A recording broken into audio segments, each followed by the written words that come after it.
changing locations and shit. Man, get into this motherfucking bag. Stand on the way I made.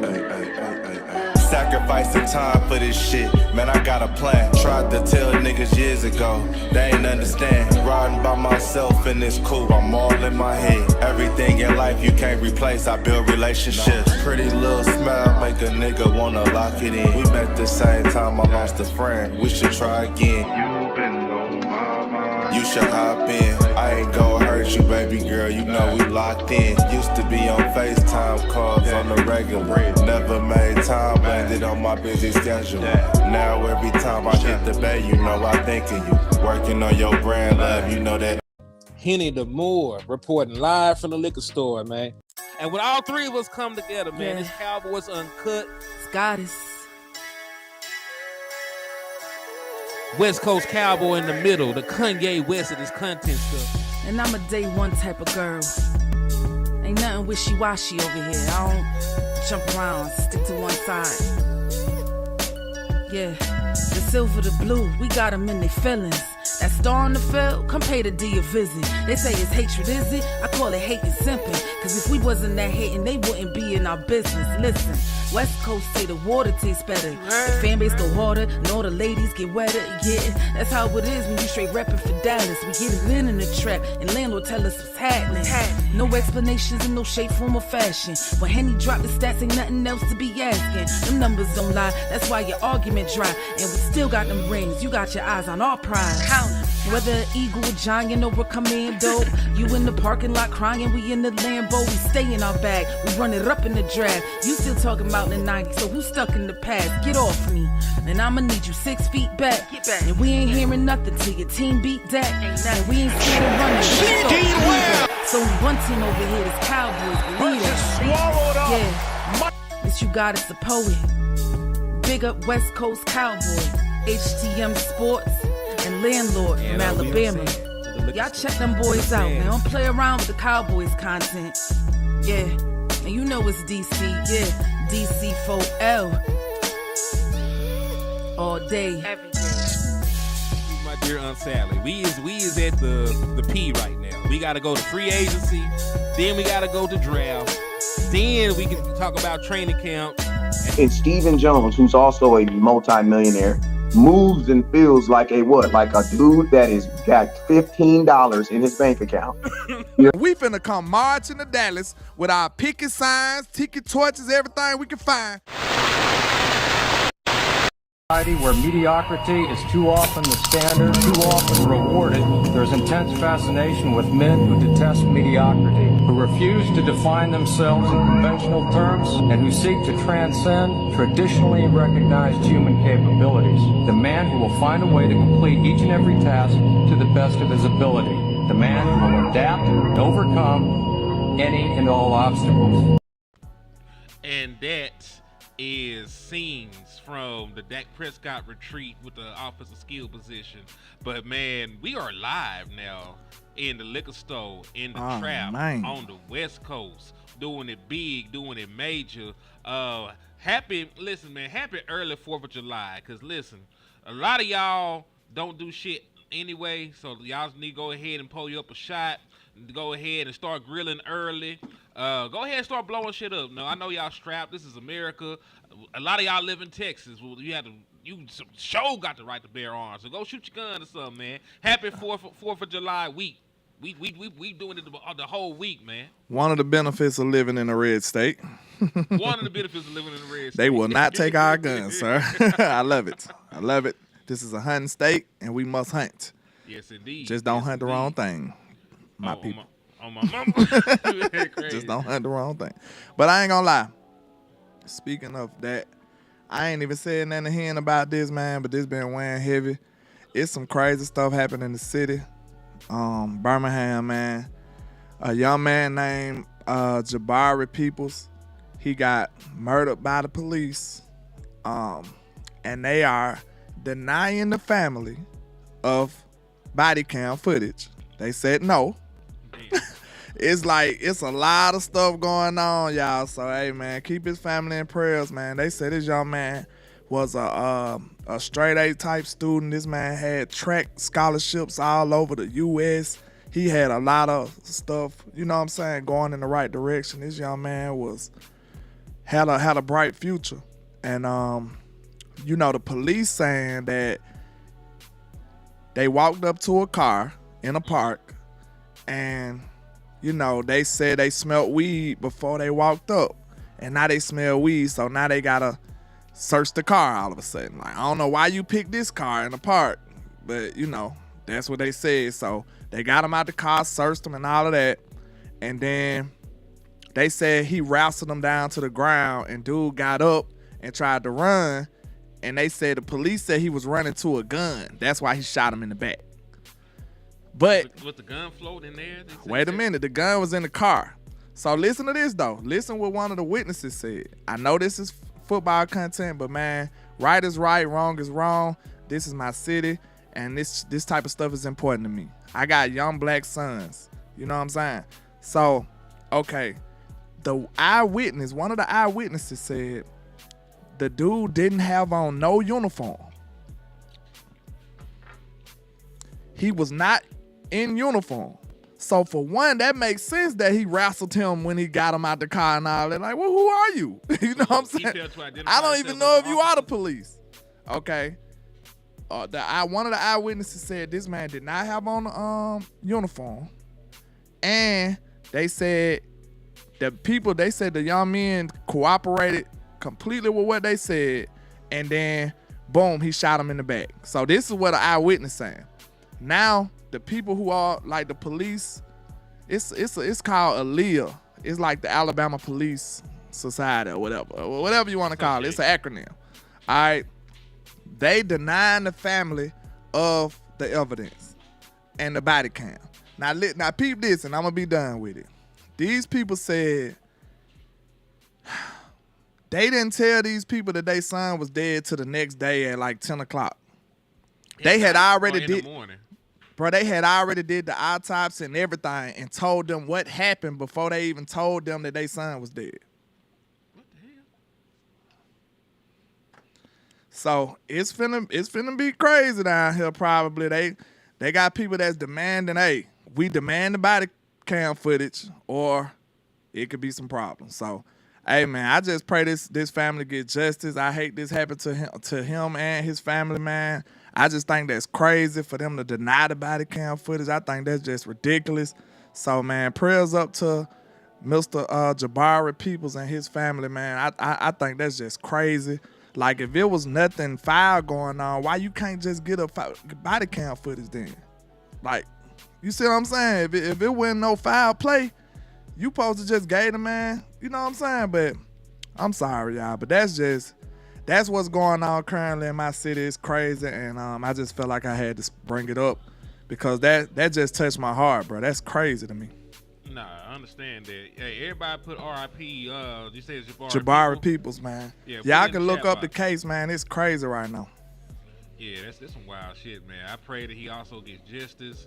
Cause listen, man, you know, we live in America. We've seen police brutality. We've seen the government overuse force, you know, across the spectrum, from the local police to the government.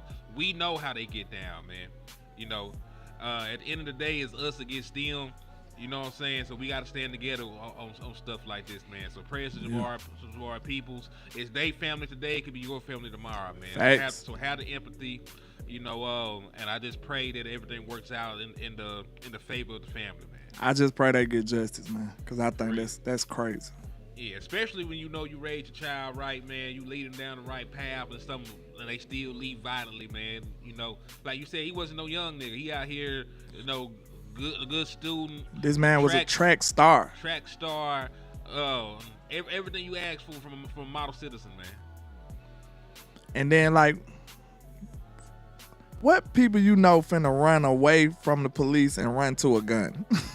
Bruh, black people know we are running away. We just completely running away. We not running to a gun, bro. That don't even make sense. Like, come on. And all they was doing sitting in the car, possibly smoking weed. Like, come on, bro. Come on. What does he want to? What do he want to shoot you for? You know what I'm saying? Like, bro, come on now.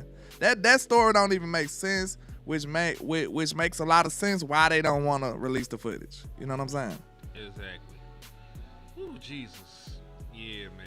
That shit fucked up. That shit fucked up.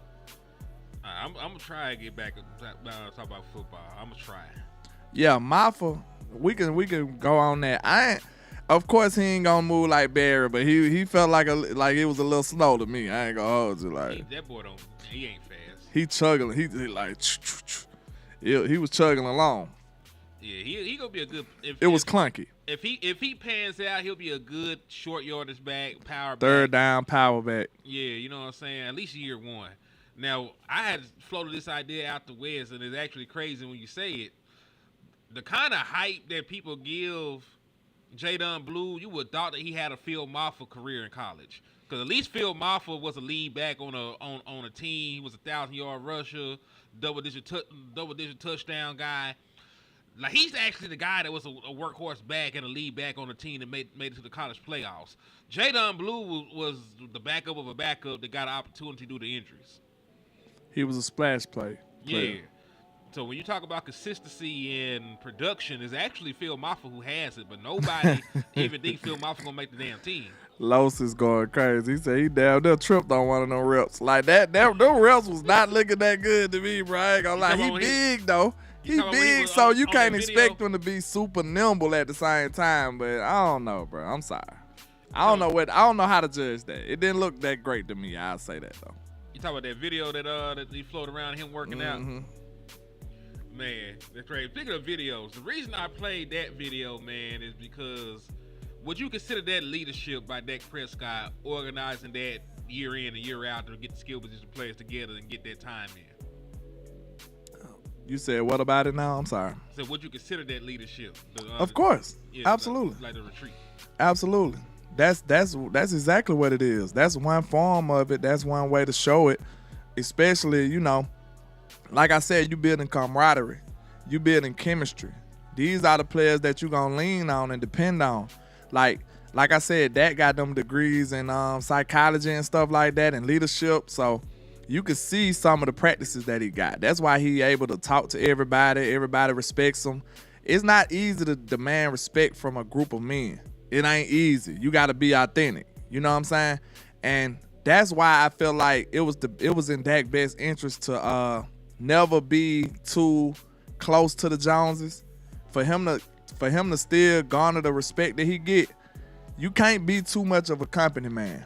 You just can't, because we can respect what you do on the field, but you not one of the guys. If you a company man all the way, you can't be one of the guys. You know what I'm saying? You'll be the mouse in the house after a while.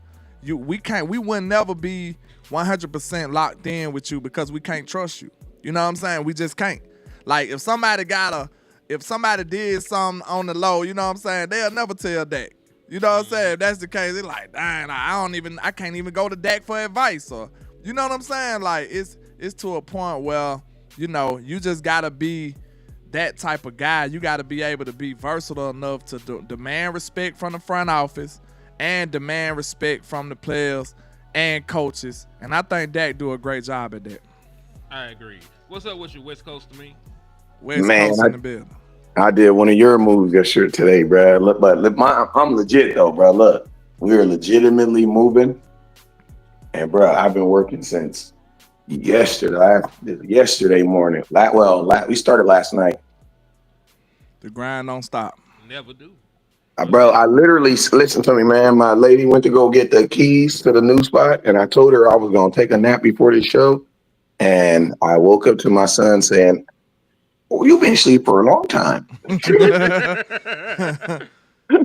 didn't take a nap. You went to sleep. Yeah, bro. Like crazy. My bad, y'all. Let's get it, though. You good, man. So listen. Better late than never. We're going to start from the top because this is all we're going to talk about. I'm finna How long you been live? Not long. About 15 minutes. Okay, let's go then, man. What y'all talking about?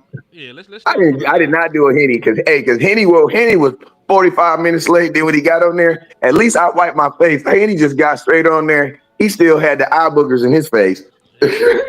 I had to leave them there so they could finish for him. Hey, he didn't even have glass. Hey, he didn't have glasses or a hat. You couldn't even recognize him. Who dude is? Like, who is this nigga? Who mans is this? Hey. Yeah, hey, and landlord will tell you I was worried too, because I called the landlord talking about some man. This time really like my cousin, man. Wes called me like 6 times. He was concerned. Yeah, I was. Landlord, like, bro, he probably just fell asleep, man. You know, he be working, man. You know, he be working, man. I said, no, I don't know, man. That ain't really like my cousin, man. Come on, man.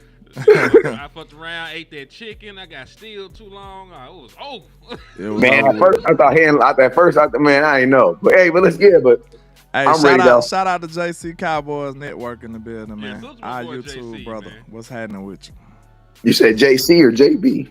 JC, of course. You know damn well we ain't say the other acronyms. Hey, JC. People actually watch JC's content, so you know that's how we. He know actually make quality content. Yeah, he actually make content that people watch, and not just the troll bots.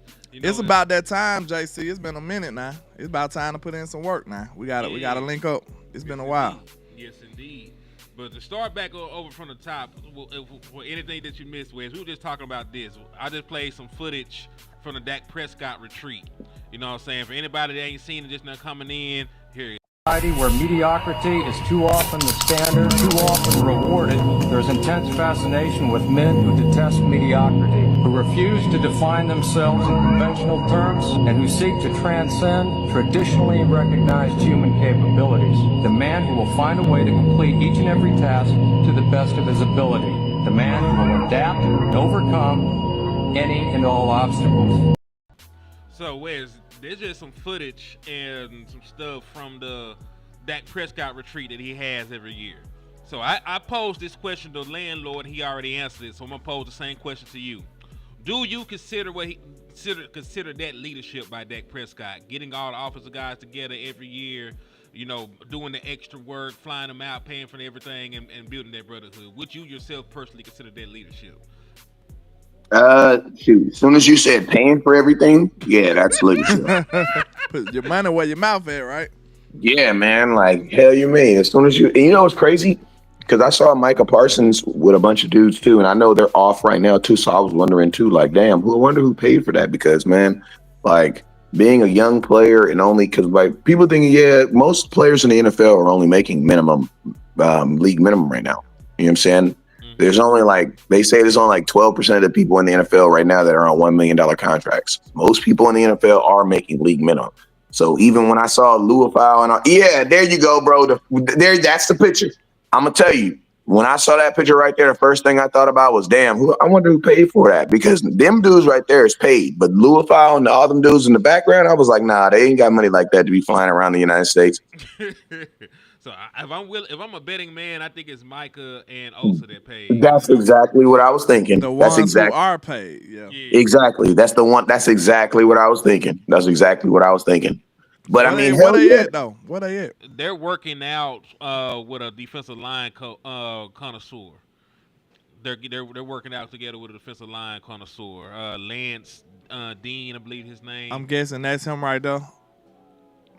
I think it's him in the front. The little guy right there. Well, on the pictures I seen, it looked like they were on a beach somewhere, and ain't no damn beach nowhere in Dallas that you would want to be on. So to be fair, everybody would look little against those guys, but I'm just saying. Like he probably a normal size. He a normal size human, but he look little compared to them. Yeah, you know. So, my purpose for asking y'all about leadership, and I'm glad that you segued to that too, when you brought up the defensive line, because I believe this is also a show of leadership. Because I heard Anquan Bolden talking, and he talked about leading from within the locker room and how that was. So I'm gonna play that clip real quick, and then we're gonna talk about it. Let's go. That's good is not good for the locker room. Yes, exactly. You go get somebody who's a beast on the field, like he'll tear your locker room up. Tear the shit You know what I'm saying? So, like, you got to be careful. And I think a lot of times, like, GMs, they look at just the talent and they don't understand, like, how a locker room works. There's one guy in the locker room who you cannot remove from the locker room. In every sport. In every sport. And if you remove that one guy from the locker room, I agree with that. it's going to tear the whole locker room. That's a great point, apart. dog. You see it all the time. Great point. And they don't get that. No, 100%. And they think there's a lot of great head coaches out there. But head coaches do not run the team. No. When you win championships, It's your best players.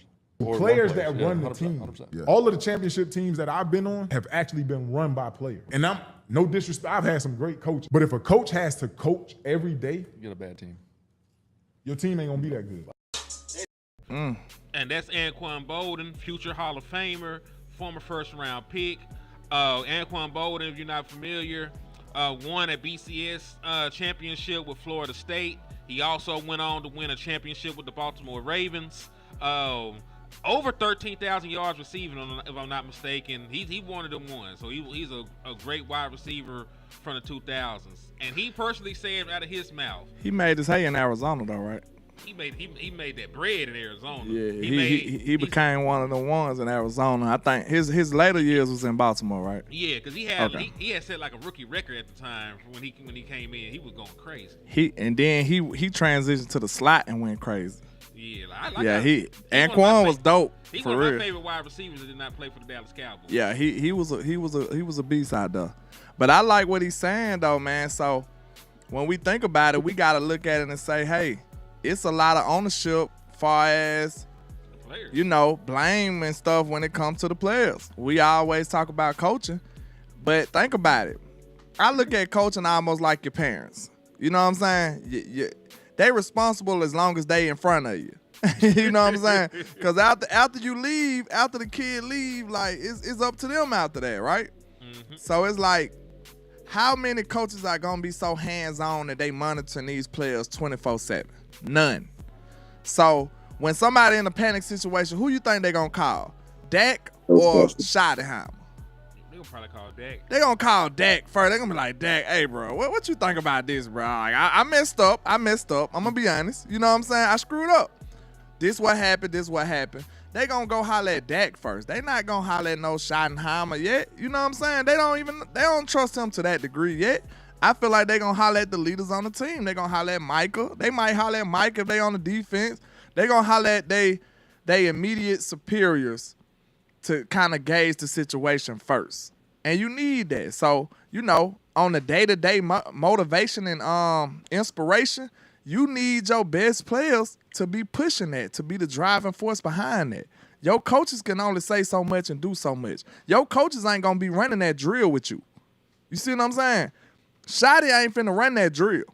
Mm-hmm. He can say, hey, do this, do that. But when you got somebody that's actually doing it better than you, you like, oh.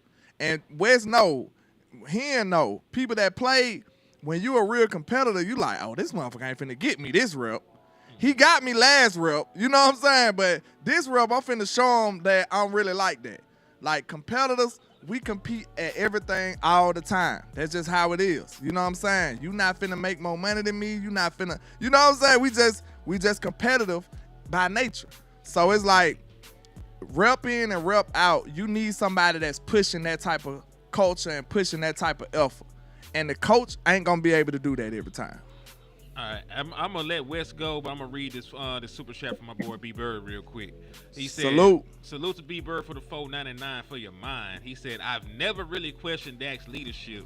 The question I had is, who does Dak turn to for leadership when things are going wrong?"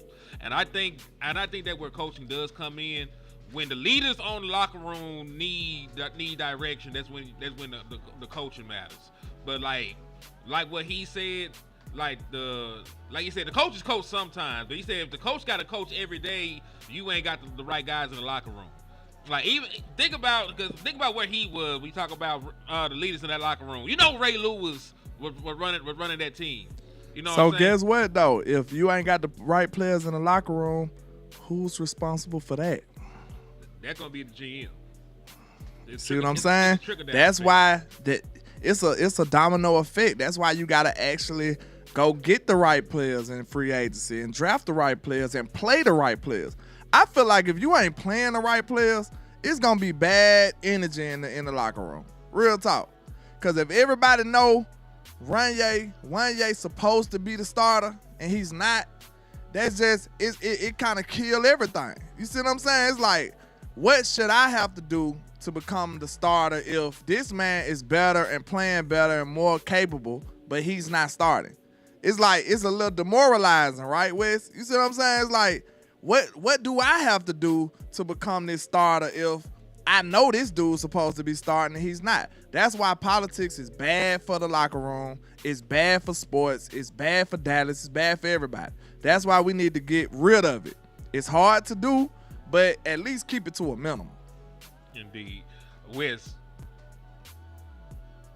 I say it like this, man. Like, you know, Dak doesn't need nobody to lead him. You know what I'm saying? Like, Dak just needs to be, like, I put it to you like this: those who need leadership, and those who don't need leadership, they either lead or they follow.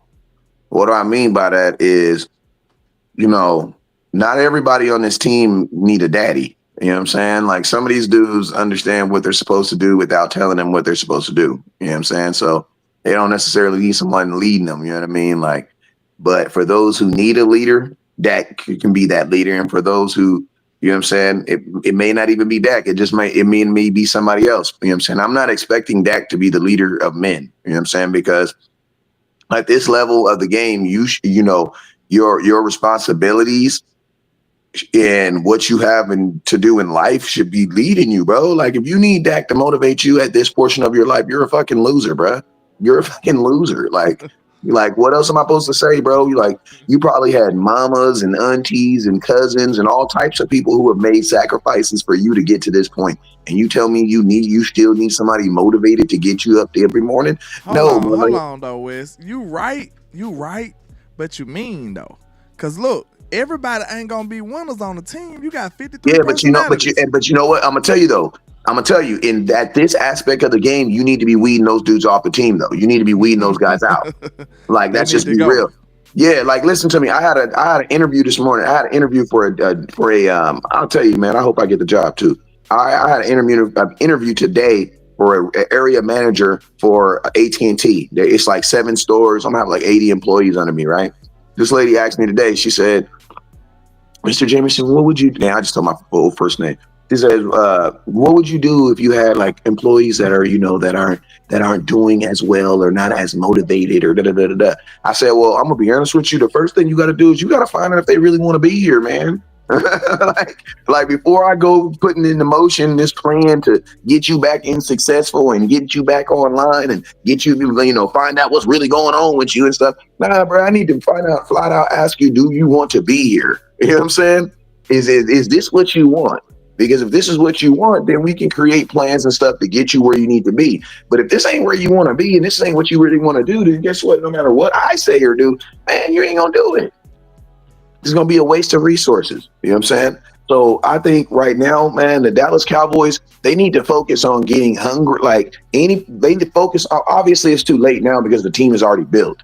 You know what I'm saying? This is what we have right now is what we have. Like, we ain't about to rebuild this team over. So obviously what we have right now is what we have. But what I'm saying is this: throughout the training camp period, throughout these times, if you're finding players at this point of their career where they still got to be motivated, bro, they shouldn't be in the league. Hopefully the process of the league and the process of everything else that goes on with the Cowboys weeds those guys out. You know what I'm saying? Because they're at this point, you should have been overcome so much that you, as an individual, that you shouldn't need another man to tell you to get your ass up and let's go. You got to get bills, and you shouldn't have to have that. You know what I'm saying? And I'm gonna be honest with you, that's asking. If Dak got to do all that and throw fucking 40 touchdowns a year, that nigga is worth $70 million a year. Then this nigga got to motivate you off the field and on. Like, goddamn, nigga, the women in your Instagram, trying to pop at you, that ain't motivation enough. The flying spur you just bought your mama, they ain't yeah, like exactly. The bills that's due on the 1st and the 15th, that ain't motivation enough. Your kids ain't motivation enough. Well, nigga. Like, nigga, your mama's watching but you want, but Nigga, you, but got kids. but I'm supposed to have Dak, but I'm supposed to have Dak Prescott motivate you. This man got his own shit he got to take. That's what I be saying. Like, and I'm gonna tell you this right here. That's why people be hating Dak so much. I just figured it out, right? Because y'all really be thinking Patrick Mahomes and these other quarterbacks like to be doing that shit. They don't be doing that. You think Patrick Mahomes waking up every morning calling each person on his team, hey, guy, are you? No. They surround Patrick Mahomes with winners and guys who have the same mindset as him. The only problem, I'm going to tell you the biggest problem with the Cowboys is we need to stop surrounding Dak with guys who we don't really know if they really winners or losers. Like, I'm going to tell you, God, it's so good. I'm smoking. I'm cooking right now. And y'all may not even notice, but I know I'm cooking. This is coming straight from a dome. Facts. Bro, the Kansas City Chiefs would never put players that we have around their quarterback. You want to know why? Because, bro, Patrick Mahomes is a 2-3-time winner, bro. Like, bro, they would never give Patrick Mahomes the running back room we got right now. Why? Because they're all losers. Hold on, Wes. I think the only difference is they already got a championship culture. So they gonna stick out like a sore thumb. They gonna be like, that dude ain't right. You know what I'm saying? Like, we don't have that established yet. I don't think. You know what I'm saying? But guess what, though? That has to be worthy. The people who not worthy, they gonna stick out like a sore thumb if they in a championship culture. Like, this dude ain't built like that. And you know what? And I understand that. But you know what the Cowboys don't do? We don't go get guys who got rings so we can just live off their shit, bro. How about we just go get a bunch of dudes? Like, listen to me. I would be okay if the Cowboys was known for bringing in ex-Super Bowl champions and trying to see if we can regenerate their careers. No, bruh. We're bringing in ex-former first-round picks from 2001. He said 2001. He bringing in coaches. All right. Like I like Solomon Thomas. Listen to me. Solomon Thomas is a family friend. My mama got pictures of this dude. Why? Because he went to Stanford. Y'all know my mom loves Stanford. She got this big connection with Stanford. Used to work there. So I met these guys before. But bro, come on, man. Come on. If you're trying to rebuild the culture and a championship culture and a culture that's like, you need to bring in former champions, people who have formerly did what you have done. We don't do that. One thing I can see too, that's why that competitive stuff that he preaching, it kind of fuels a championship culture. Because guess what? You can't have a championship culture if you not putting the right players on the field. You see what I'm saying? You just can't. You see what I'm saying? Like, politics can't live in a championship culture. It just can't. Because it's a certain standard. If you're not meeting the standard, you won't be allowed to be on the field. Like, it don't matter. I don't give a damn if your cousin is Jerry Jones. You know what I'm saying? Like, if you don't meet that standard, you won't be able to play. And that's what a championship culture is. Like Alabama, you know, the almighty Crimson Tide of college football. You familiar with them, Hen? I'm sure you heard of them before. Like, it's a certain standard we play at. So if you not up to that standard, you're not allowed on this field. And look, the best part about it is you could be a freshman and you up to that standard. Guess what? You playing. You see what I'm saying? Ain't that gangster? Ain't that's gonna be motivating you? If you coming straight through the door, you like, bro, if I do this and do that, I'm going to get to play. Is that not gangster? Do you think them workouts not going to be intense? Do you think them boys not going to turn up? Is that not going to be extra incentive to work harder and harder? That's what a championship culture is, when you got a standard to reach. And the players understand what they need to do to be successful. If I reach this standard, I'm going to be successful. You know what the standard is in Alabama? I'm going to keep it real with you. You know what the standard is in Alabama for real? You know what the standard really is in Alabama? What's that? What that? And I'm not trying to take away from anything from Alabama. What I believe dudes know about Alabama is, man, if I start in Alabama, I'm going to the league. Facts.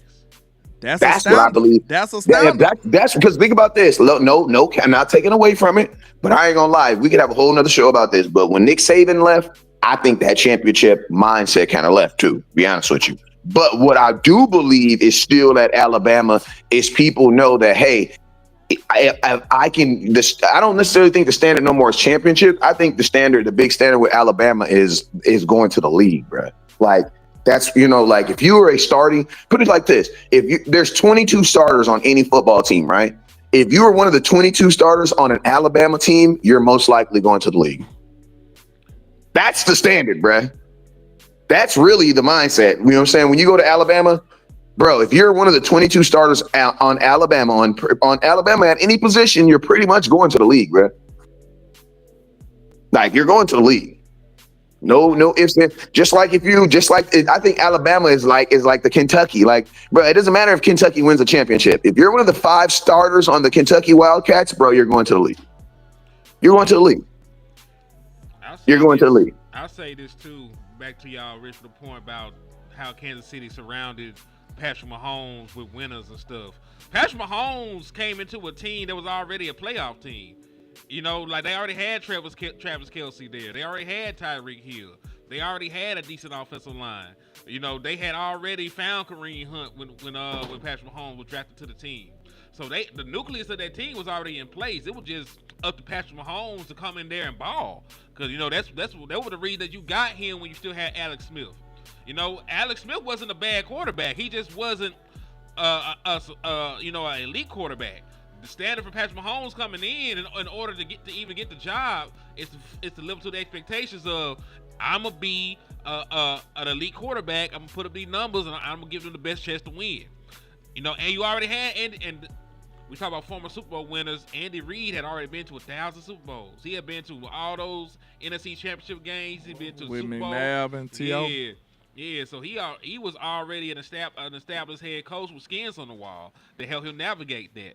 So I think it really is top to bottom, you know, putting it together, because you do have to draft and recruit the right people to come into the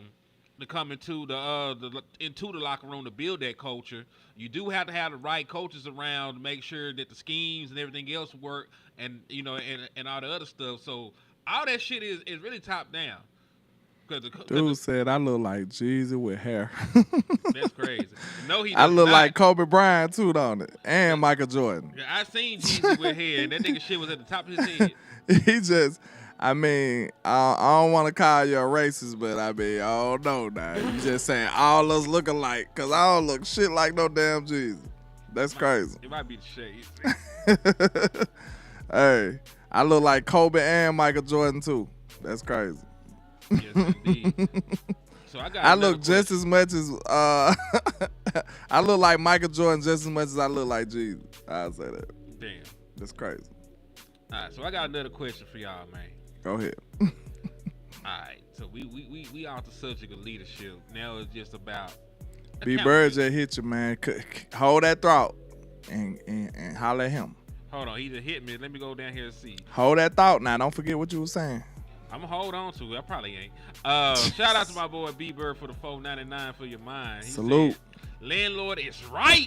Standards over politics. Have standards and stand 10 toes down on them, no matter who the player is.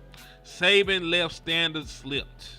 I mean, up to this point, it's true. I can't say they slipped yet, because I just don't think the boy built his yet. You know what I'm saying? I think the standard's still there. It's just yeah, he just needed, bro, it was his first year. You know what I'm saying? What do you expect from him? Yeah, but when's the last time Alabama won a championship? From a GOAT to the boy, like, I don't know, bro. What do you expect him to do in the first year? I just don't know. Like, anything he do besides win a championship or something, he gonna be mediocre. Like, I would not want to be in his shoes. I'll say that much. So 2020. So it ain't been that long. What? He asked when the last time they won a championship. I said 2020. Yeah. What's up? So that's what I'm saying. Like, part of the reason I would think right now you're going to Alabama, it's not necessarily the championships, because championships, you know, that's such a big thing, man. So much can literally change. Like, you know what I mean? Like, especially in 2025 with NIL, where literally you can have a championship quality team, and then some other college can come in and give your quarterback blase millions of dollars. I mean, the NIL in college is low-key worse than the NFL, because at least in the NFL, when you sign a kid, you know he gonna be there for 3 years. Shoot, Tennessee signed that damn quarterback from that I forget the kid. I forgot how you say his name, but the little Polynesian dude. And everybody in California always knew he was gonna come back to Southern California. That's exactly where he is, right back here in Southern California at UCLA. Hey man, JJ the Mind been over there consistently hating, man. Hey, he been doing a great job. I ain't gonna lie. Okay, He landlord. came in the chat the first day, said, "Man, I feel like I'm finna hate on landlord good today." I love it. Hey, that's dope right there. Hey, you need a mainstay hater on your channel. Hey, that's my guy right there. And JJ the Moon. in the Yata lore, the longer the dreads, the more war experience you are. I agree. You know, my strength is in my hair. So you Samson now. Yes, I am. Yeah, man. Let's do this. He said, ain't nobody said nothing about Jordan and Kobe. You ain't get the analogy, bro. I don't look like Jeezy either. So what the hell? I might as well say Jordan and Kobe. You know how the racist joke be. Like the Japanese people or something see a black man and be like, Kobe Bryant. It don't matter how he look. It's Kobe Bryant, Jordan. There is actually a term for that where people cannot disassociate people across a race. Like, let's keep it real. Like, we have that with Asian people. Y'all can't tell Asian people apart. I ain't gonna lie, they all look the same to me. I ain't trying to be racist. I'm just saying it's the truth. That I can't tell them apart. And that's the same way they look at us. Like, I was about to say that's the same way you look at us. But it's not really racist. It's just like it's programmed. Like, nigga, you don't spend enough time around these people to see the difference in their facial features. The only reason I feel like that's cap a little bit is because we be different skin tones and stuff too, though. They do too. Not really. They do. See, case in point. There is, because you got so Cambodians, you got. They do. Yeah, you do. You do. They do. See, yeah, they do. In 38 years, I just learned some shit. Hold on. I ain't never seen a dark skin Asian. Boy, what you talking about? They got lighter skin Asians. Yeah. They do. Like Cambodian. You have Cambodians. Yeah, you know what I'm saying? My bad. Go ahead. B. Bird said 199. Saban never lost to Vanderbilt. Facts. Yeah. I want to talk about Vanderbilt. Hey, that's T. Foster. I think he a Texas fan. So you need to be humble, sir. Relax. Y'all ain't did nothing. Y'all ain't did nothing. Listen, the Dallas Cowboys are drafting way too many Texas players, so you be talking crazy. Like I'm just saying they need to be drafting some Bama players. How about that? Facts. Yeah. When was the last time Texas won a championship? What's my nigga name? Vince Young. Vince Damn, Young, it's been that long. He didn't turn out to be nothing. Then he go to the Titans. He went to the Titans. Titans is where the quarterbacks die at. That's where they go. He made 3 Pro Bowls. And I think he won Rookie of the Year. For real? He had a better career than I remember then. He had a good start to his career. Oh, he a Miami fan? Oh, y'all been gone since Michael Irvin, man. Go on, relax. Sit down. They won in 2001. It's been a long ass time. Irvin. They were lit this year. It's just like they couldn't make it into the college playoffs. Y'all was gangster though. I ain't gonna hold you. Miami was hard. They had Cam Ward got drafted. He had them relevant. Listen, I grew up down the street from where Alabama used to play. And I still had I had the teams in the 90s when I was growing up was Miami and Notre Dame that I remember. Like, you can go anywhere and buy a Fighting Irish, you know what I'm saying? Shirt or jersey, coat. They was all in especially Alabama. at Walmart. Like, they was running college football back then. Especially in Walmart. Mm-hmm. He said, "Y'all chill. Y'all finna get landlord hard talk about Alabama. Y'all, you gotta calm down, JJ. Listen, the Diddy trial is already on the other channel. You on the wrong channel, my boy. It's almost over too. They said they got stuff on 4 of the 5 charges. So they came to decisions on 4 or 5 of them. So they let's get back on these Cowboys though. But I do want to say, you think he's gonna be found guilty? We don't know yet. He might walk. I'll say this though. Hen, have you seen they doing a basketball college game now? You told Can't me. wait. Go ahead. I'm hooping your ass on that too. You know, Bama's still better than Arkansas in every factor. And we got an Arkansas kid on our team on the Lakers. We drafted him. Austin Reeves. He probably got hoops. He got hops. Playoff sacks 16 Eagles in 2024 and 13 Cowboys since 2010. Lord have mercy. And they did that in 1 year. That's insane. Yeah, so listen, my thing is this. I believe in holding people accountable across all facets of the team. When Dak Prescott plays bad, y'all crucify this man. Y'all put him on the cross. Y'all see the nails and stuff. Like y'all hang him up there. When Zeke was fumbling the ball in 2020, y'all try to run him off the team. You know what I'm saying? When Amari Cooper playing through plantar fasciitis had to come out different plays, y'all was saying that the nigga gave up on the team.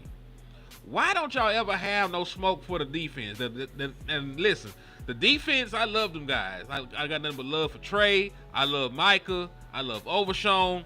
Like, we got good defensive players, man. But at the end of the day, when are they going to show up and show out consistently in the playoffs?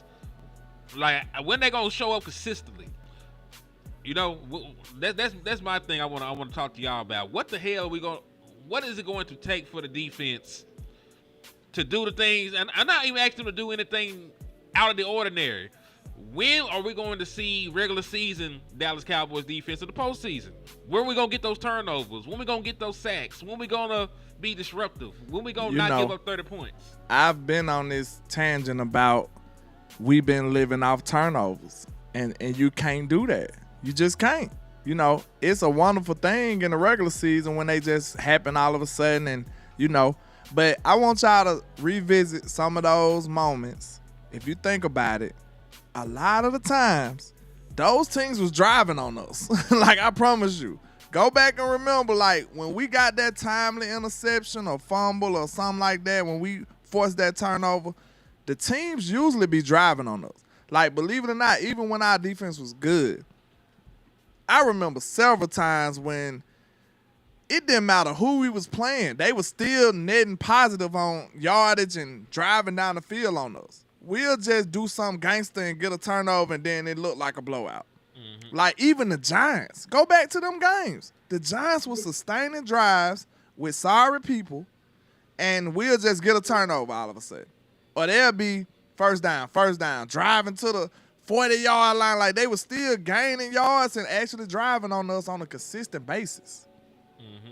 But we'll get a turnover, and it'll erase everything. That's why we can't be as good in the playoffs, because this stuff don't translate. Like, you got to actually have tangible things that you packing up, taking to the playoffs, especially if you on the road.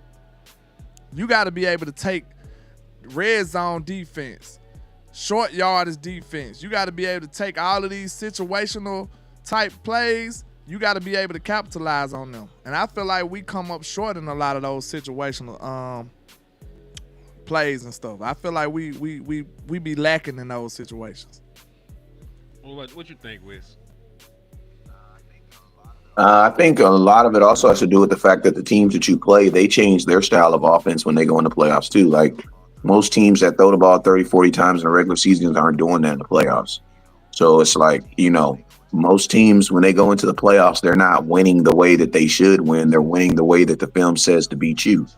So teams who are not running teams, when they get into playoffs, the film says that the Cowboys suck 17 weeks running the ball. So even though our strength might be passing the ball, we're going to run the ball. Why? Because that's what the paperwork says to beat them. So the playoffs isn't really about like doing what's best for you. It's really about doing what the film says to beat this team this week. So that's why a lot of teams, like the Rams, Brad, when the Rams played us in 2018 in the playoffs, they were not this great running team. That's why they had actually added C.J. Anderson to their team, because freaking Todd Gurley was not getting it done. But what did they do in that second round of playoffs? What did they do in L.A. versus the Dallas Cowboys? They ran like a mother effer against us. Why? Because that's what the film said to beat us. That's how the film said to beat us. Just like in the year we beat Tom Brady. When we beat Tom Brady, the very next week, what did San Francisco do when we went to San Francisco? They did not throw the ball like the Buccaneers tried to do. They ran the freaking football. Gangster. Why? Because see them, boy. Yeah, that's what actually said what to beat the Cowboys. So it's like in the playoffs, you got to be able to stop the run, and you got to be able to run the damn ball. And we typically don't do that well in the regular season. So then to ask us to do that even better in the in the playoffs, that's a little bit much. I can You know what I'm symbolize it saying? real quick before he go and just say this. If y'all want to see the Dallas Cowboys successful in the playoffs, get Dak Prescott a run game. Get him a run game. Give him a what? Yeah, and you got to be able to stop the run, man, because listen, in the playoffs, bro, like all those sacks and turnovers don't matter because they're not throwing the ball. Like if you even think about it, that's why Micah Parsons' stats be diminishing toward the end of the season too. Because toward the end of the season, like you're trying to do what you have to do to get in the playoffs. So most teams are running That's the what he ball by said. then. Most teams have figured it out. We got to It's run the much ball at some more point. opportunities to catch an interception than to get a fumble. That's just how football's set up. So if somebody running the ball on you, And then you got to think, landlord. You got to think if you're a team, and you got to think if you're a team that's going into a game and you're seeing a team, the Dallas Cowboys, they didn't have 50, they didn't create 50 turnovers this year via interception. Why would you go into that game and be like, okay, we're gonna throw the ball 40 times? That doesn't even make sense on you, the team. Like most teams, when they play the Cowboys in the playoffs, they don't throw as much. Why? Because of Micah Parsons and the Dallas Cowboys, because they do respect our pass rush. They do respect Trevon Diggs. They do respect Deron Bland. That's why teams aren't throwing the ball 40 times, and that's why we're getting our ass kicked. And that's why, listen to me, the only time fans realize the Dallas Cowboys can't stop the run is in the playoffs. Why? Because that's the only time teams will really stick to it. In the playoffs, you're like, man, I don't give a damn. Because then you got to think like this: in the playoffs, stats don't matter anymore. So you don't care if your quarterback. You don't care if your quarterback only threw the ball 7 times in the playoffs. You don't care. Nobody cares, bruh. Nobody cares how many times Lamar Jackson throws the ball in the playoffs. Nobody cares. Nobody cares. I pray for the day that the Cowboys win the Super Bowl, of course. But I want Dak Prescott to be like Jalen Hurts was. Like, I want him to be like 100 yards passing. I want it to be like, I just want to see people reaction. They gonna be like, man, Dak suck. they gonna still hate on Dak. I want him to have an easy Super Bowl, bro. Like, I want him to win an easy ring, bro. Where he just handing the ball out. I just want to see how people gonna react. Cause you don't see the outrage towards Jalen Hurts. You see the outrage against Dak. Like, they gonna want Dak to do it himself. You see what I'm saying? That's why I feel like it's crazy. But yeah, Hen, what you think the reason is that we can't be the normal Dallas Cowboys as the regular season Cowboys in the playoffs? What's your reason? Real quick, shout out to B Bird with the 199 for your mind. I think he hit West. He said West Coast been right all along, running the damn ball. So salute to you. But he hit me this time. Appreciate you, B Bird. Cool. But yeah, I agree with y'all though, because like you said, the Dallas Cowboys have been a piss poor run defense going on like 6 years. Like they've been one of the worst rushing defenses in the National Football League.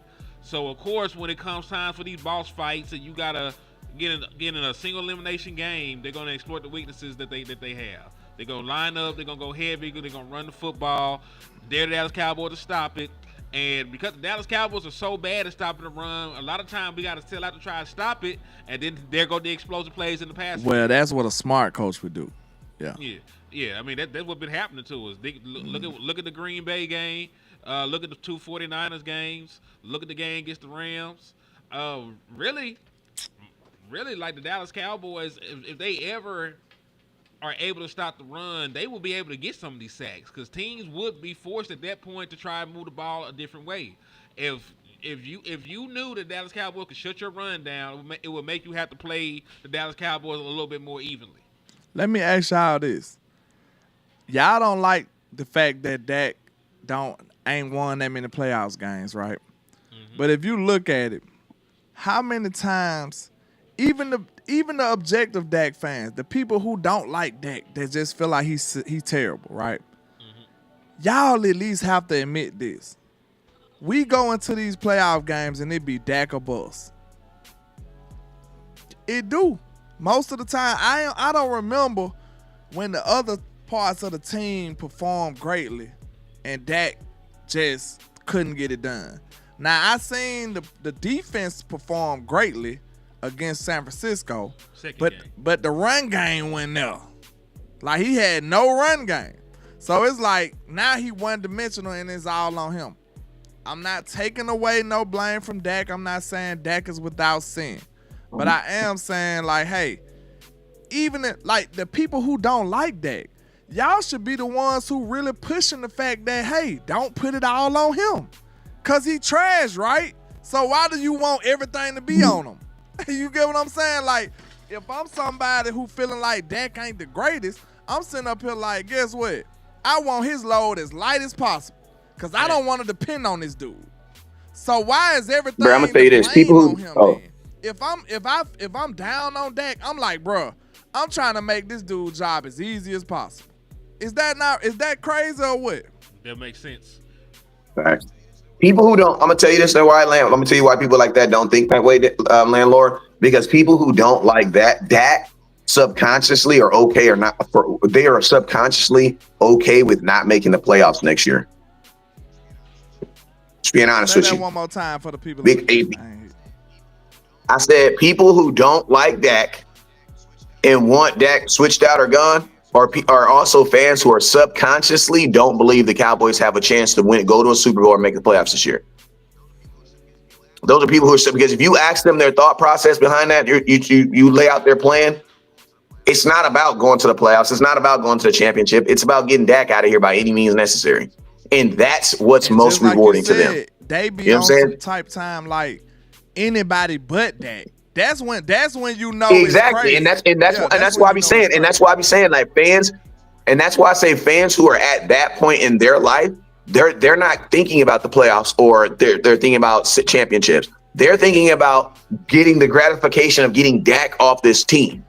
And when you think like that, you're also thinking, I'm okay with not being successful this year. You want to know why? Because Dak is their hope for 2025. So if you remove that, basically what you're saying is you're okay with having worse than what we had last year, because at least we had Dak for 8 games last year. You're okay with not having Dak for no games. Like, imagine going through a season and only seeing Dak play 8 times last year and seeing the results and then saying, you know what, I want Dak off the field the entire season next year. What? Okay. That makes absolutely no sense. 3-10 man Ruth. I guess that's how you're going to separate your name, but it's all together. So, hey, I don't know how to pronounce words with numbers in it. All right. He says, with Dak, the will not go to the Super Bowl. Take that. Hold on. I mean, listen to me. They said that. The will not. I don't know. You know what I'm saying? Hey, I put it to you like this. They said the exact same thing. I even said the same thing. There are so many people that said the exact same thing about LeBron James. And people be lying like a mug if they did it. There are people who said LeBron James would never win a championship. About Matthew Stafford too. Yeah, so I mean, they said the same. Listen to me. They said the same thing about John Elway. You know what I'm saying? John Elway was at the end of his career when he won Super Bowls. Also, DP. And it was Terrell Davis that gave him that. Zeke and Pollard already with a top defense. What did they do in the postseason? Zeke and Pollard didn't do shit. Tell me, real quick. Let me say something real quick. That's not true. It's not true. That is not true. Because the time that the Dallas Cowboys had Zeke and Pollard and they were both at the top of their game, they did not have a number 1 defense. No, they did not. They had the Hot Boys, which was a bunch of ragtag dudes who were either barely made it in the NFL or who were coming off injuries, who came together. And they only had one first round pick, which Taco Charleston. Y'all all hated him. So I don't know who listened to me. Y'all need to. I'm sorry. I'm so sick and tired of the Dallas Cowboys fans talking about Dak has had this super team with a top. Slap your mother effing self. No, we have not. We have had a top defense that did top things. But we ain't never had no San Francisco 49er defense, bro. Shut up with that. Yes, we were probably number 1 in turnovers. But, bro, how you going to have when was the last time we stopped the run? Never. Okay, so how the hell we have this top defense? And to my point, when? Running backs, the Dallas Cowboys running backs have combined for like 70 yards in like all the last 4 playoff losses. Like, yeah, that's something. People be saying Dak had Tony Romo. Tony Romo had an all-star team. The Dallas Cowboys running backs went for 100 yards in a postseason game. You got to go all the way back to 2018 when they beat the Seattle Seahawks. Facts. Bro, that's what I be saying. Like, Dak had this super team. When? When did he ever? People be thinking you had a super team just to get to the playoffs. That's the other thing. How are y'all this hard on Dak Prescott, and you named all these other guys that's supposed to be good and dope, and they ain't do shit either? How you gonna lift up Ezekiel Elliott, and he ain't had a 100-yard rushing game? He was with the team to 2022.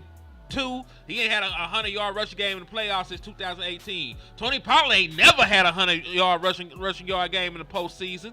The defense is averaging 30 points given up. They're averaging 150 yards given up in the losses. So where's this elite defense you talking about? Where is this elite running game you talking about, dog? All I'm saying is, man, if you think about it, when it comes to the playoff success with Dak Prescott, you just got to ask yourself, like, if you don't, I see people that make strong statements like, you won't win the Super Bowl with Dak Prescott, when we've seen inferior quarterbacks do it. So is it the way we practice with Dak Prescott? Not like actual practice, but like the things that we do with him that hinder us from winning it all? Or is it actually Dak Prescott? You got to think about that. Hold on. You got to think about that. Is it the way we use Dak Prescott, or is it actually Dak Prescott? Okay, the reason I asked that question is because I promise you, if I felt like if I can go into a playoff game and I can put the ball in my running back belly and get 5, 6, 7 yards of carry, I feel like I'm confident in Dak Prescott getting us to the Super Bowl. Now, the way you saying it, oh, Dak can't get us to the Super Bowl.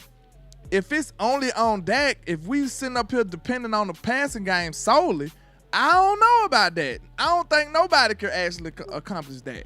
Look at Pat runs. Pat was handing the ball to Pacheco and Hunt and all them other guys. It wasn't just Pat doing it. So you need a run game to lean on. So don't think that it's supposed to be solely on the passing game. I feel like I just want to see it. Like, if he don't succeed in that way, I give it to y'all.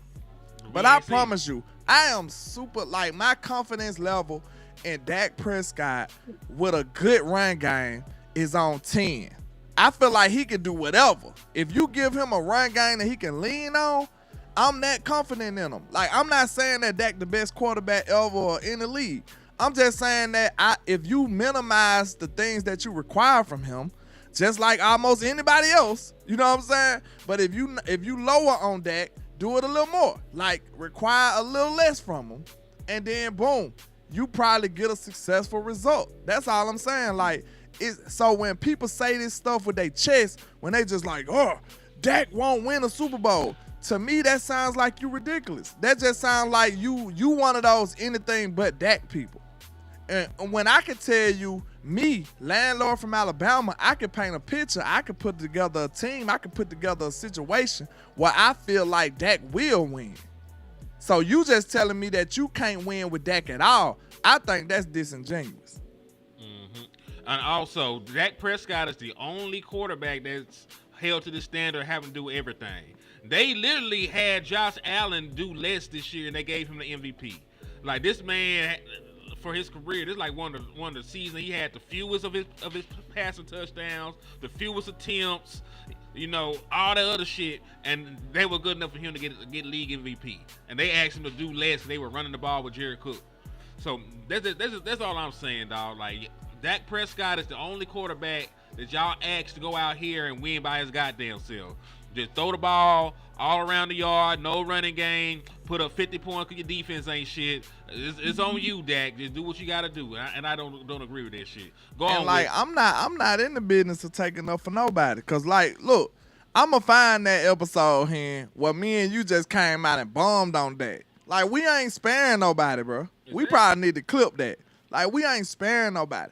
But the only reason I dialed it back is because I watched the rest of the playoffs, and the things that I was requiring from Dak, I didn't see from quarterbacks who people say are superior to him.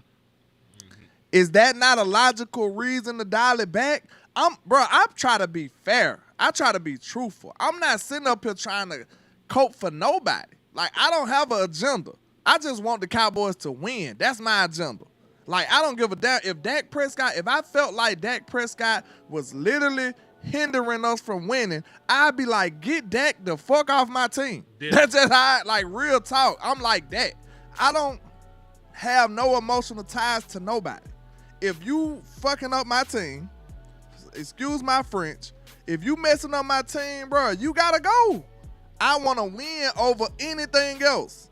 So I'm not gonna protect nobody. So I truly don't feel like Dak is the only reason we not winning. People act like we've been winning Super Bowls before he got here.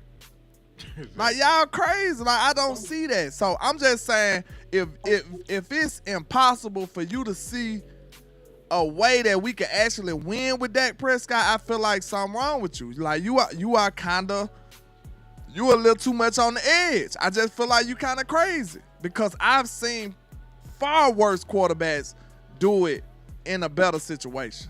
That's all I'm saying. Like, if it's no way you can say, okay, let's make a game plan that we can win with Dak.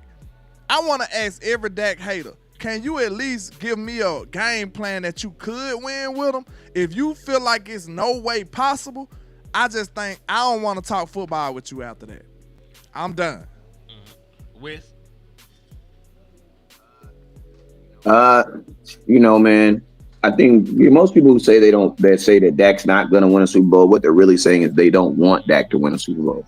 That's basically what most people are saying. You hating on someone's future performance, like they ain't even got there yet. You know what I mean? You already hating on their future performance. You know what I'm saying? You saying they can't do it in the future. You don't know what the future may hold in the future. You know what I'm saying? So, like, I think typically when you get into those conversations, when people are saying that Dak will never win a Super Bowl, those usually aren't even football conversations. Those are more conversations, about them, how they personally feel about an individual. You know what I'm saying? Because you can't say that about sports. Has shown us that we can't be out here saying that anybody's not going to win a Super Bowl because Juju Smith-Schuster got a Super Bowl. You know what I mean? Who would have thought? Kellen you know what I'm saying? Like, it's all type of. Kellen Moore has a Super Bowl ring right now. You know what I'm saying? Who would have thought? We should never. Yeah, that's crazy to say that though. Kellen Moore got a Super Bowl ring for the Dallas Cowboys did. Think about that. We should never confidently say nobody could win one. Like, we shouldn't say that. Facts. Speaking of Kellen Moore, facts. Off topic. Knowing what you know, would you have kept Kellen Moore? No. Kellen Moore in Dallas is a totally different guy compared to Kellen Moore. Kellen Moore. Believe it or not. Kellen Moore, I'm gonna tell you like this. Kellen Moore also. Well, this is the thing. The leadership in Dallas would have allowed Kellen Moore to get a great running back and not use him, i.e. Ezekiel Elliott. The leadership in Philadelphia would not allow you to get a great running back, pay him, and not use him, i.e. Saquon Barkley. So I just think it was the difference of leadership over Kellen Moore because Kellen Moore was in the exact same role that he was in Dallas. And if you think about it, he had an Ezekiel Elliott at his prime. The only difference is he didn't use him. I was just you know what I'm saying? In Philadelphia, so they weren't. Feel like we use Zeke in his prime? I feel like we overran him. We paid. Listen to me. We 2016, 17, and 18. That was Jason Garrett. That was Scott Linehan. So under his tenure, under Kellen Moore's tenure, Zeke was a split carry back. He was only getting the ball 10 times a game. Kellen, you're right. Who was only getting the ball 10 times a game? Zeke was getting the ball under 10 times a game when he was Kellen Moore. He was able to do whatever and get away with it in Dallas. That's why I feel like he was toxic. Like in Philadelphia, they had him under certain parameters. They was like, Kellen, we understand you creative and you a good offensive mind, but you got to operate in these boxes right here because guess what? We got an incredible back right here. We got two incredible wide receivers, and you got to figure out, and we got a cheat code in the tush push. You got to do your offense under these circumstances. We not asking you to reinvent the wheel. We asking you to put an offense that can form around what we do. They had parameters and limitations for Kellen Moore. In Dallas, we was like, hey, Kellen, do what you do. That's what was the bad thing about it. Kellen, yeah, and that's why in Dallas, they were treating Kellen Moore as if like, oh, he's the next head coach somewhere. So it's a luxury to have him. Whereas in Philadelphia, they was looking at Kellen Moore like, motherfucker, if you don't get this right, you're not gonna get an opportunity to be a head coach. Kellen you know what I'm saying? Just remember, either. We didn't even see Pollard on the Because remember, Philadelphia kind of took Kellen Moore on as not they. I mean, I ain't gonna say this was like they were trying to like kind of rebuild him up because he had just low key got the Chargers. Yeah. Let me see. And they still hiring him. So yeah, they seen some potential in him. But they also hired him with limitations. Like we hire people but we hire people and do the exact same thing we do with players. Like I'm gonna be honest with you. As a savior, and they hired him as a guy that can do the job. Yeah, and think about this. We do the same thing with players. We bring in random ass from players and look at them as going to be the savior for all. You know what I'm saying? They bring in guys and like, no, you want to prove it to us. Shout out to Miss Matrix because she just spit a bar. She said, we didn't see Jalen doing what was asked of Dak. Straight up, we didn't. Jalen did that in the Super Bowl. He had a good passing day and all of that in the Super Bowl, but on the way there, nah. Because guess what? I promise you, if you ask Andy Reid, Spags, all of them over there on the Kansas City side, what was your main objective coming into this football game? Guess what they gonna say? Stopping Saquon Barkley. They didn't give a damn about Jalen Hurts. They just said, look, if Jalen beat us, we gonna come to the middle of the field and shake his hand. That's what they did. Jalen beat him that time. You know what I'm saying? It is what it is. Jalen got it done. He did his job. And guess what? I bet money Andy Reid and them probably still had the same game plan if they played that game over. Yeah. I guarantee you, they don't have no regret in that. It's like, hey, you gonna have to play chicken today. Jalen, you gonna have to prove it. That's all it is. Like straight up, right or wrong, here. You gonna have to prove that. I agree. But what we're going to throw in here, to be fair, these are Kellen Moore's rushing numbers with the Dallas Cowboys. 2019, we were 8th in attempts. We were 5th in yards. 2020, 15th in attempts, 17th in yards. 2021, 12th in attempt, 9th in yards. Last year in Dallas, 6th in the National League in rushing attempts, 8th in rushing yards. See, I felt like he ran the ball with – because my theory, the way I look at things. I think it's situationally where he fucked up. And I feel like he had he ran the ball begrudgingly. He didn't run the ball like, hey, I can't rate the run. He ran the ball like, Hey, that's my word, man. You gotta give West Coast. You gotta give me credit for that because I had to go online and show these niggas what begrudgingly mean. That's my word, man. They're here, damn. Yeah, like take it then, mama. But what I'm saying is like, yeah, it felt like Kellen ran the ball like with an attitude. That's the thing about it. So, I mean, maybe you could say that was like the best thing for the situation, but I don't think so. I think he could have did better in the run game. But my theory is like, I feel like if you got a dominant force or a high caliber player at running back, there is no way you cannot run the ball. That's just my theory. You see what I'm saying? That's why I'm so concerned right now. You see what I'm saying? That's why I'm concerned about the run game now. Because you got a bunch of dudes who, let me ask y'all this. God forbid any of this happen. I want to ask you, him, Wes, and the chat this. Lord, I'm sorry. I pray this don't happen, right? Get ready to knock on some wood. So hold up. Yeah, let's knock on some wood right now. Go ahead. My hands on the wood. But if any of these running backs get hurt, either one of them, would that change your life? Nope. No, That's they it. all You see ass. what I'm saying? No. We would be like, okay. I didn't even knock on the wood. I'm gonna tell you this. Hey, let me say this real quick. Hey, I'm gonna tell you this real quick. I'm gonna tell you this real quick. You can also apply that to your quarterback. If you're able to survive, if your quarterback goes down, you know what that means? That means your quarterback. Exactly. That means your quarterback isn't like Carson Wentz. The reason why the Eagles were able to continue to go on when he got hurt in that season is because Carson Wentz wasn't playing at a level where someone else couldn't play to. You know what I'm saying? Like there's us like part of the reason why your season goes to crap when your quarterback goes down is because it's very, very hard to have and pay for someone who's as good as him on the team.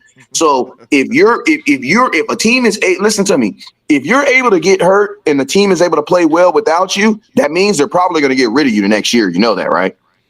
Yeah, it's like we because they're paying for really you, overpaying but you we now. don't really need you for real. Exactly, because they're theoretically I'm gonna tell you the reason why Dak continues to prove who he is what happens when he gets hurt. When he gets hurt, we are done. We Every We're year. getting a cooked, top bro. draft pick. We getting a top draft pick. Bro, if When somebody that get said, hurt, if somebody I said, start thinking about the draft. I'm not gonna hold you. say this right here, and I'm gonna put this on everybody. I'm gonna put this on every Dak hater or every person that don't like Dak. If they announced that Dak was done for the 2025 season, he's not gonna play a game. Do you believe we're a playoff team? And you know you're gonna say no. Let's knock on this wood real quick.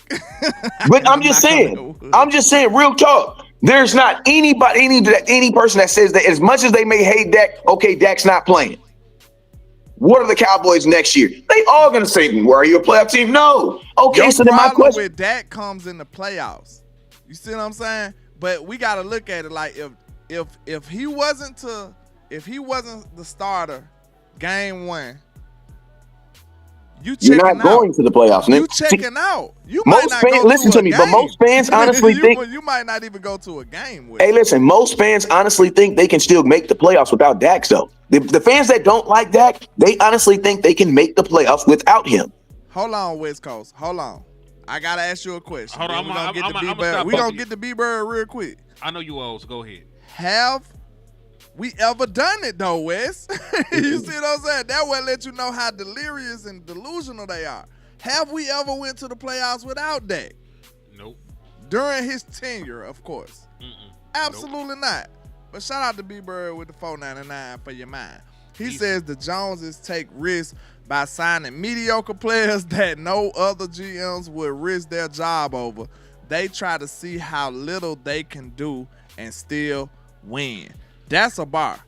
That's a bar for real. Salute to B-Bird for the super chat, man. But like we had a big discussion about that. Cause like I feel like it's a fine line between getting a discount and buying mediocre players. Like, if he didn't perform to a top tier level, why you even thinking about signing him anyway?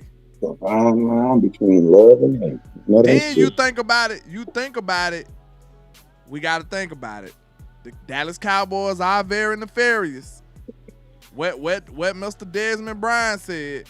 Des said they were holding people back. Right? Did Des not say that? Landlord didn't say that. Somebody who actually played for the Dallas Cowboys and felt like they was doing him like that said that. Right? Right or wrong, Hen? Mm-hmm. Yep. Right or wrong, West Coast?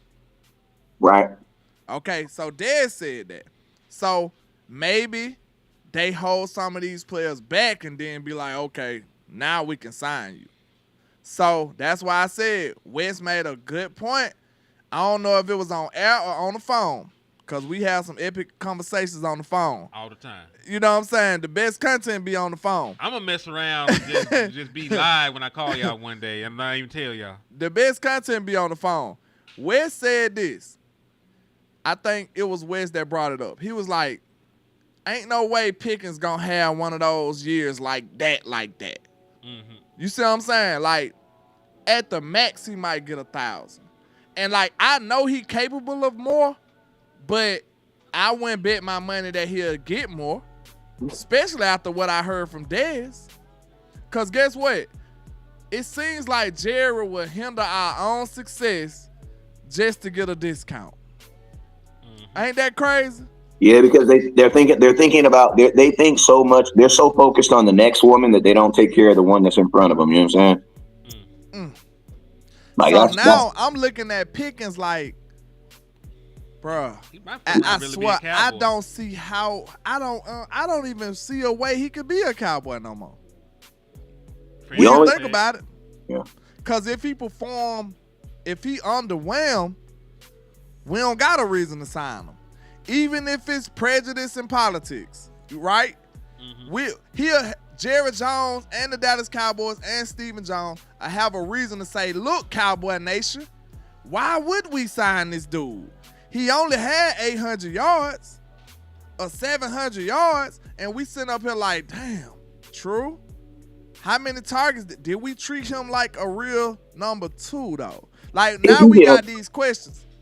But then on the flip side, right, West Coast, if he go out here and just go crazy, we like, oh, Dallas Cowboy Nation, we just can't afford him. So it's like he damned if he do it, damned if he don't. I really don't see a scenario. The only scenario I see him re-signing is if he mediocre. If he in the middle. If he in the middle, he getting a contract. He might get that mug early if he mediocre. I was going to say they could just franchise tag him because, you know, they love franchise tagging niggas. That might be our only hope. To where he can ball out crazy and still stay on the team. That might be our only hope. This is my thing with George Pickens. I would honestly think that he's leaning more towards a franchise tag, like Henny said too, because you got to think like this: the Dallas Cowboys, they always look at people at the totality of their career, right? So like with Dak Prescott, they didn't look at they looked at, damn, we paid Dak Prescott $7 million for the first year, for the first 4 years, and then we paid him $30 million for that last year that he did before the franchise tag, or the franchise tags, right? So in 5 years, the Cowboys paid Dak Prescott. Hey, damn, he was cooking. Look, but shout out to Bernard Fields. I'm sorry. Hey, that sound like Jared on it. He said Jared like old buddy out Billy. He don't like that. Like for real. And he'll shut him down at 999 yards. And then guess what? Bernard, he'll come straight into the negotiation room like, hey, George. You ain't have 1,000 yards, dog. You know you didn't get 100. You didn't get 1,000 yards though. Like what the? Like, nigga, really? That's what you told want? You took me out the game. Like you said no. You on the sideline. You motioned to me. You didn't even hide it. You called over there. Like you showed me. Like, hey, you come over here. Like you did it yourself. You overruled Shotty and everything. You put Shotty down. He said, "Move, hey, you 3 here by me." Hey, and somebody else who in danger like that in the same manner. Jake Ferguson. Nope. Who? Sam Williams. Ah, boy, listen. Sam ain't gonna be no Cowboy. Did you hear? Shout out to Law Nation. Law had a good little interview with him, right? And Sam was talking that talk, and that's exactly what I wanted to hear from him. I wanted to hear him talking like reckless and cocky. That's the type of players I like, right? Like I want him to be like, man, I'm finna go crazy. Like that's what I want you to say. Because if you don't believe it, why should I? Right? Hey. If you don't believe it, why the hell I'm gonna believe it for?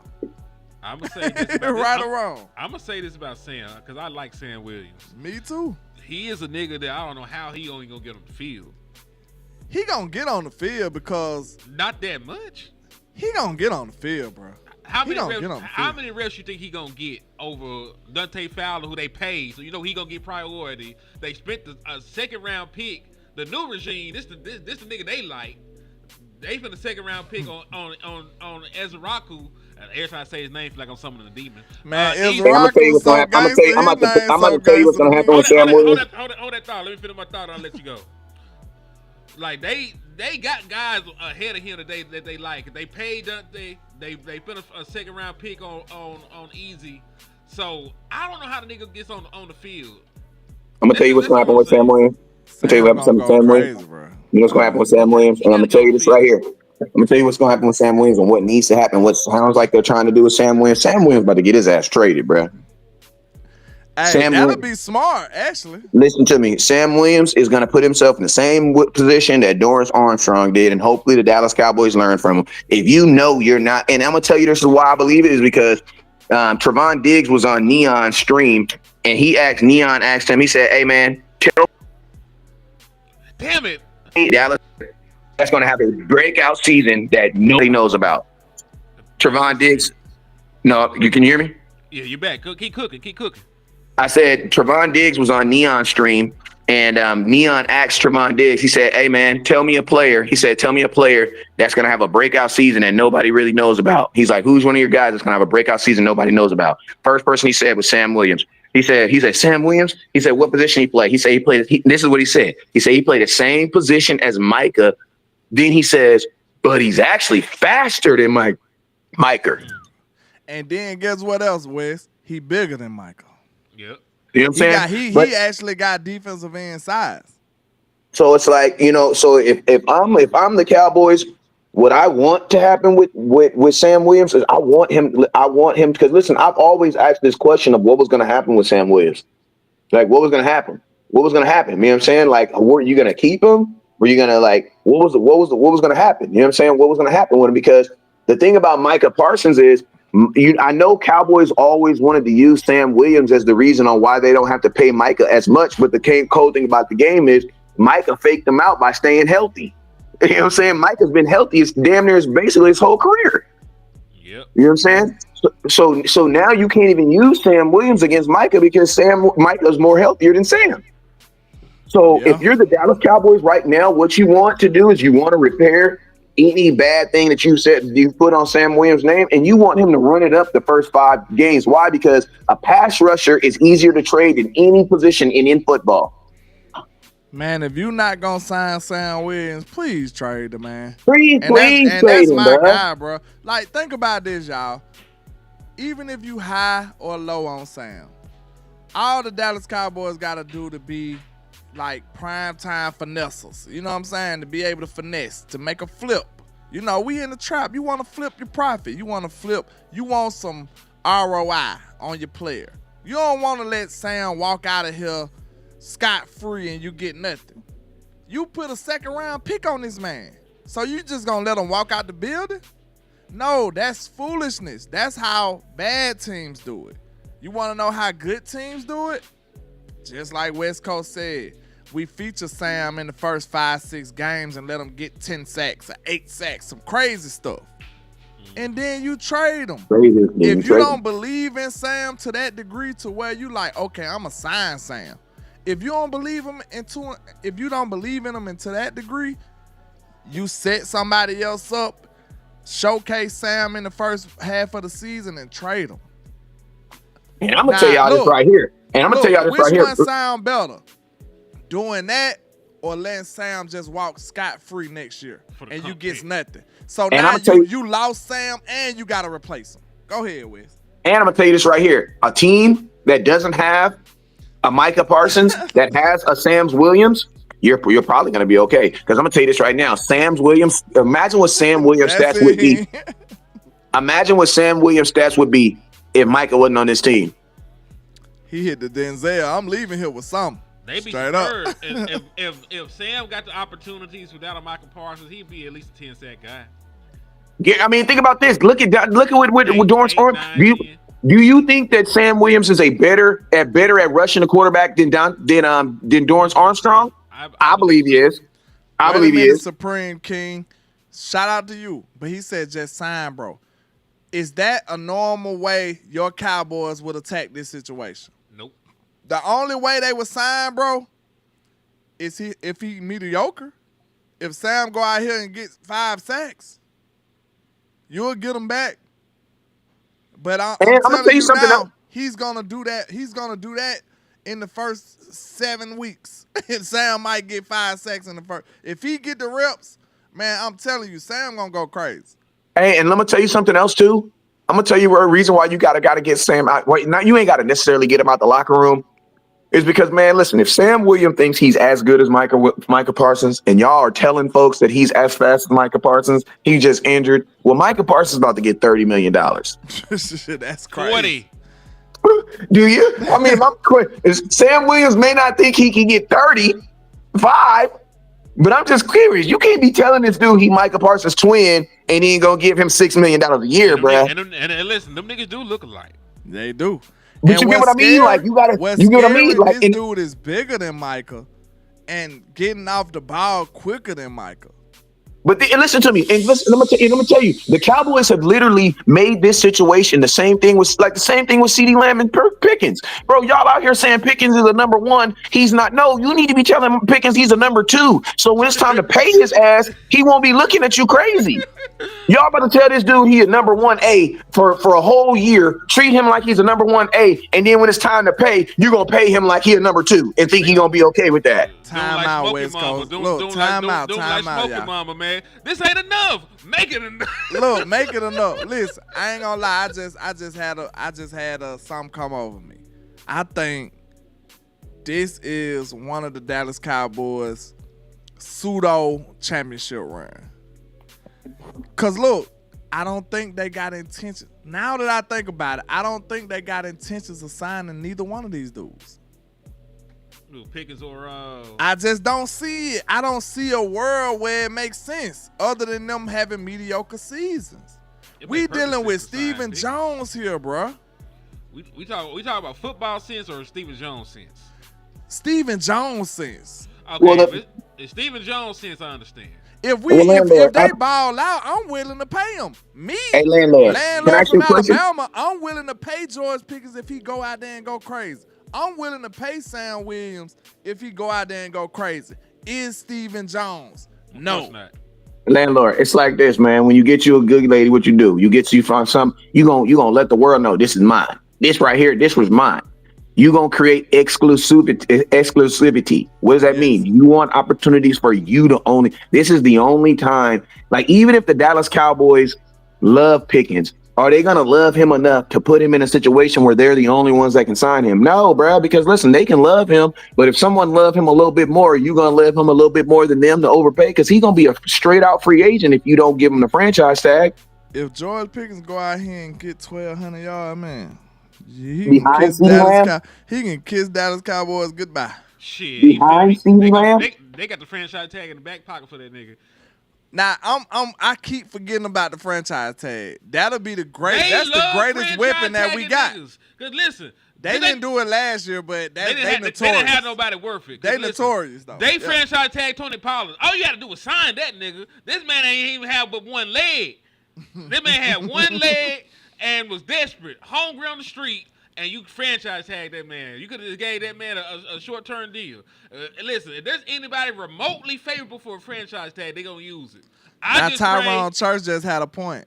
If you even think about signing Toba, shout out to Toba, friend of the show. I'm sorry, Salute. But look, you could take whatever money you were going to pay Toba and put it towards Pickens. Then, goddamn it, like what are y'all doing? Listen, Toba and Furry, you gonna be like that. If you don't want either one of them niggas, you draft just you a tight end next year, first round. Then, goddamn it, I don't care. I don't care. Go fan forward, and you got take Ferg money and Toba money and put it together with Brandon Cooks money, second receiver money, and throw all that at George Pickens. Hey, but the NFL is telling you though, you ain't even got to draft a tight end in the first round. Just get one in the second round. That's worth a damn one. Listen to me, and more importantly, get a tight end that everybody universally feels is good. Like, bro, you could have got a tight end in the second round the year we got Shoemaker, but we went and got a tight end from goddamn Michigan. Yo, let me look at this. The thing, what round? I'm gonna just go through them real quick. What round was our boy Jason Witten? What round was Jason Witten? Third, if I'm not mistaken. Third. What round was George Kittle? He was a third round too. Fifth round. Fifth. George Kittle was a 5th round pick. All right. What round was Rob Gronkowski? I forget. He was the 4th round, if I'm not mistaken. I forget too. Let me pull this shit up real quick. It escaped me that quick, but I know he was no first round. I mean, go look at the boy. Go look at Andrews. Go look at the boy from Baltimore. Mark Andrews was a 3rd round pick. The only first round tight end in I don't think Lamar Jackson's ever had a first round pick. I don't think Lamar Jackson's ever had a first round pick wide receiver, except for the boy that they want, the one kid. I don't think they've ever drafted. Have they drafted a first round pick wide receiver or tight end since he's been a quarterback? Yeah, because remember they drafted Hollywood Brown. That's the boy I'm saying. That's the one I'm saying. Brock, the only recent first round tight end I can remember that was worth it. Brock is like that. Like, I've been scouting him since he was like a freshman in Georgia. I knew he was gonna be like that. Like, people didn't even think. Now, I ain't gonna lie. When I seen him outside the helmet, I thought he was a computer engineer. I didn't think he was a football player. He looked like a nerd to me. Like, I'm just being real. but man, did he have a rookie season. So, you know, he probably the last tight end that was a first-round pick that actually lived up to it. Brock was like the best tight end in football, wasn't it? Like he was up there. He was a monster. He was an absolute beast. The thing about the thing. Go ahead, real quick. No, I was just gonna say the thing about being a good tight end in the NFL coming into the league is can you do the nasty stuff first? Because listen, Kyle Pitts was supposed to be a generational talent tight end, but you know what he couldn't do? He couldn't do basic tight end stuff. So when you LaPorta was the first rounder too, right? With Detroit. Oh, he was a second round. Okay. Second round so pick, it's still Brock. But think about this. All the people that you're saying, all these tight ends that are really, really good, they're also really good at doing the basic tight end stuff.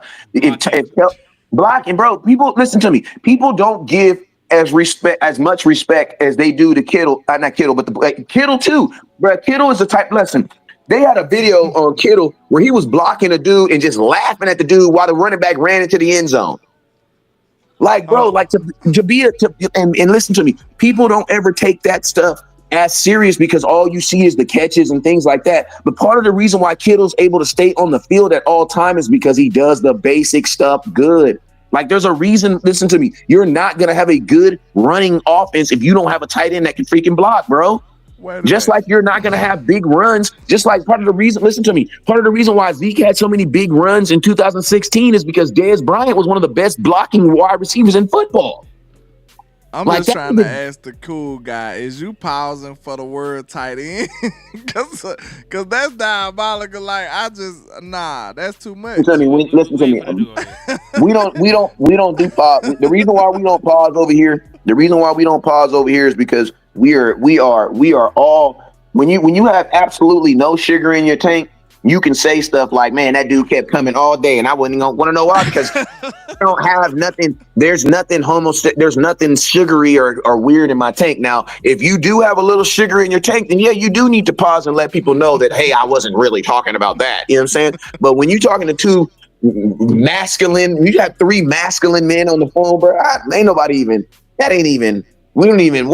Masculine men don't even play with subjects like that. I'm raising sons. So y'all know I don't even play with subjects like that, bro. I don't play with subjects like that. F all that. Point being, we don't play with subjects like that. First round tight ends you don't need. Even Travis Kelce was a third round pick. Travis Kelce, a third round pick. Trey McBride, who just had 1,100 yards this year, was an all pro, was a second round pick. Matter of fact, he went 3 picks before Luke Schoonmaker. So Brock, the only one that's exactly. Like that. And there goes the only one that was actually worth that. That's crazy. Yep. And I'm telling you, I wanted him to be a Cowboy. Like that's who I wanted at the tight end position. No lie. It ain't stopped folks from trying because Chicago just used their first round pick on a tight end this year.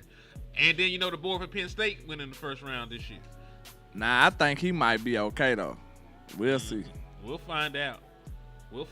Tight end a hard position to grade for real. And the reason being is because tight end is like offensive line, bro. Like tight end is probably, I'm going to be honest with you, I think tight end is probably one of the harder positions to come in and transition right in as a rookie, bro. Because you got to think like this, as a tight end, as a rookie tight end, they're going to ask you to defend, to either stop this defensive tackle, to block a defensive tackle who's been in the league for 4 or 5 years, or go stop this $20 million defensive end that's trying to hit your quarterback. Either way, bro, you're playing against someone who is paid and knows exactly what they're doing. I mean, imagine being a rookie tight end and you got to come in and block freaking Micah Parsons. What? Will Cowboy get Kyle Pitts? No, because Kyle Pitts does too much wide receiver shit. Like, matter of fact, one of the reasons I was down on Kyle Pitts, look at his alignments now. He played at one point, he was playing more wide receiver than tight end. They line him up as a wide receiver more than a tight end. So what was the point of drafting him when you could have got Jamar Chase? You passed on Jamar Chase for Kyle Pitts, Atlanta. Yep, and I told Atlanta and this is the argument that I was telling everybody about Kyle Pitts when they were trying to tell me he's a weapon. I say, man, if you're gonna go get a weapon, you go get an actual weapon. I've never heard of a tight end being used as a weapon. You go get a Jamar Chase. That was what I was trying to tell Atlanta. Imagine if you're Atlanta Falcons right now, you ask yourself, would you rather have Kyle Pitts or Jamar Chase? Stop it. Off top, easy. That's an easy ass answer. Man, I ain't gonna lie. Brock Bowers was my guy, bro. Like he was the tight end that I dreamed to be in Dallas, bro. I swear to God, like I would scout him as a freshman. I'm like, bro, he'll be perfect as a Cowboy. I ain't never scouted a tight end that early. Like I've been on him. I hate he couldn't be a Cowboy, man. I do too. And I gotta wrap this up because I do got some shit to do. Me too. We've been on here almost 2 hours, but it's been great. It's been a great show. I've been enjoying this. I have too. So, man, what's y'all final thoughts, man, before we get out of here? Well, I can't wait to training camp. Yeah, I know I'll be out there. I'm sure West Coast will be out there at some point. It's in his backyard, basically. You know what I'm saying? Over there on the West Coast. It's coming. It's approaching very, very quickly, and I can't wait to go out there. You know what I'm saying, and see what Dak and George Pickens got going on. I can't wait to see what Tyler Booker got going on.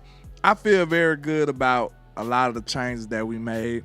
I'm ready to see how Shotty even holds his practice. Like, we know Mike McCarthy had the mojo moments and stuff. Like, what unique additions that Shotty got to the practices and to the workouts and stuff like that. Like, you know what I'm saying? I want to see all the nuance stuff, the little changes, the subtle changes that could catapult us to a better season. So I'm prepared to see all of those things, man. Bring y'all some exclusive coverage like we do. And I'm excited, though. I really am. I want to see how this team fare out. I agree. Wes? I'm more concerned about these young corners. I'm more excited to see what these young corners versus, because I mean, they about to get baptized by fire because the wide receivers are all healthy. You know what I'm saying? So I'm curious. I'm real curious to see what those competition points are going to look like. The offense, the head coach, man. You know, I'm not really expecting to see much from him because I mean, bro, Dak is gonna be back. You know what I'm saying? So, like, I want to see the focus of my quarterback. You know what I'm saying? You know, coaches typically don't got a coach until coaches got a coach. You know what I'm saying? And we have from what we have offensively, we have a pretty experienced offense. You know what I'm saying? Pretty experienced defense. So Shotty should be really going into a situation where he should just be tweaking stuff. You know what I'm saying? I don't want him going to thinking he got to go in here and rewrite this whole shit. True. Because theoretically, history is against him. Most first-time coaches don't do too well in their first year. You know what I'm saying? So I'm hoping that even though we did have a weird season last year because of injuries, I'm hoping that the Cowboys are still more like the year before last Cowboys when we only lost like 3 games. You know what I'm saying? So that's what I'm really hoping. I'm hoping it's, see Dak being on some normal-ish and the new additions, proving themselves. You know what I'm saying? Gotcha. I agree. And, man, my final thoughts is this, man. I'm ready to see what these running backs are going to do because I need to see them in pads. Because, listen, we just sit here and talk about we need Dak to have a run game. We need to be able to stop the run. If you can't really stop the run, you need to limit the amount of time your defense even see the field. You need to have your offense on the field like 8-9 minutes at a time if your defense can't stop the run at all. So they gonna have to step up and do something, man. I know a lot of y'all are holding these young rookies. I know it's baby nut hugger season. I get it. Y'all fall in love with highlights and shit. Y'all got all 22 films, so I get it. So y'all done fell in love with Jadon Blue. Some of y'all done fell in love with Phil Maffa. Some of y'all done fell in love with old highlights of Javonte Williams when he had 2 working knees. Y'all fell in love with Miles Sanders from back in the Gap before he was a gadget player. So I understand where y'all coming from, but I need one of these guys to step up and be something for the Dallas Cowboys because your season is going to rely on your offense being multifaceted and not just relying on Dak Prescott and the wide receivers. So let's pray to Almighty God that the running backs can do something. We need a collective Cowboys prayer. Hold on. Hands up. Pray. Dear God, please bless the Dallas Cowboys running backs, Lord. Please anoint their legs and anoint their ability to see the whole, Lord. Please, Father God, let them not be sorry. In Jesus' name we pray. Amen. Hey man, God is good. God is amazing. God is awesome, man. And Right. hey, we finna wrap it up, man. I ain't gonna cuss nobody out today. You know, a bunch of folks tuned in. We still got over 144 people watching across all platforms. Today was a good day. It was a great day. Cause listen, Hey, and this if what happened. and also add on there, man, if the running backs ain't good, because if the running backs ain't good, the Cowboys have the sound mind to change, right? Like, don't be married. Like, my prayer also is that the Cowboys not married. It's crazy how they be married to mediocre players, but they won't be married to like a Mike. You know what I'm saying? Like, there was a time where the Dallas Cowboys tried to make it seem like they were okay with Dak Prescott walking, but they're okay with these 4 trash running backs. You know what I'm saying? Like, you know what I mean? Like, I wish, for one time that they would, treat these other guys who haven't made it on the team as if they haven't really made nothing on this team, and don't be married to them. If they don't work out with these guys, shoot. If by preseason one game, we don't see nothing, the Cowboys should be actively searching for a running back, period. And guess what? You have trade commodities. You have things that you can trade. You have Sam Williams, who you're not about to pay. You have other stuff that you have things that you can get rid of so that you can acquire better talent. I just hope that the Cowboys actually. Are y'all Man, gangster enough to trade DeRon Bland? Let me know. Man, you trade DeRon. I want somebody starting running back for DeRon Bland.